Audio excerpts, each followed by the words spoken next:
King David, he gets in trouble because he decides to take a census of the people. And my kind of sense with this, that the reason he was in such big trouble is he was going the wrong way. You remember in the Old Testament when the Hebrew people were journeying through the desert, they were following the cloud. Like they would set up camp if the cloud stopped.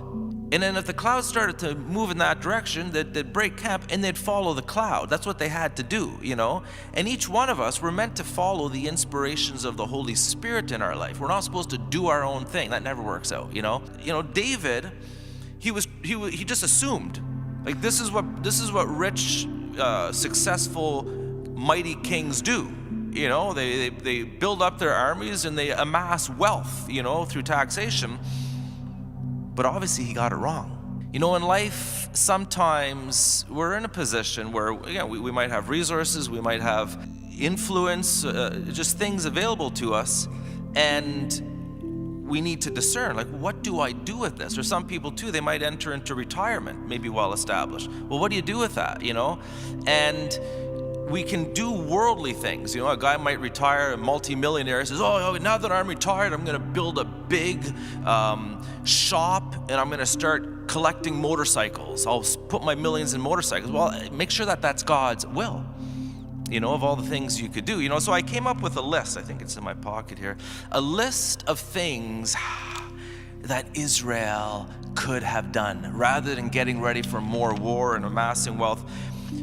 David wrote the Psalms. David could have started putting on worship conferences and maybe even schools of worship. The beautiful music that they received from the Holy Spirit, you know, teach that to the nations because they knew they were meant to be a light to the nations. They knew that. Israel could have established agricultural schools and conferences, helped other nations and all peoples to grow food better. They could have beat, I don't know the timing, but the Olympics. Rather than fighting wars, have Olympics. Get young people to do athletics. Olympics are wonderful.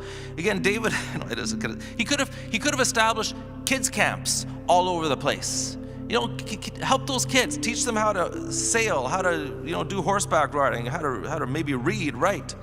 He could have established medical schools, you know. He could have made the housing infrastructure and just the general infrastructure better so that poor people had better living conditions. Like the point is, you see what I'm doing here, like he could have done so many things, and he wasn't just another worldly king. He was the king, the king of Israel, the king of Jerusalem. He knew the heart of God. And on this one, he got it wrong. He knew the heart of God, and yet at that point in his life, with so many resources, with so much potential, with so much power, so many riches, what he chose to do is take a census so that he would be better equipped for battle and have more wealth. And the Lord punished him for missing the boat. You know, I guess he didn't do proper discernment on that one. So again, it's a reminder to each one of us. Each one of us, we don't realize it sometimes, but we have so much potential, we have so many resources, we have, you know, there's so many things we could do. And the question is, what are we doing? And are we trying to do everything for the glory of God?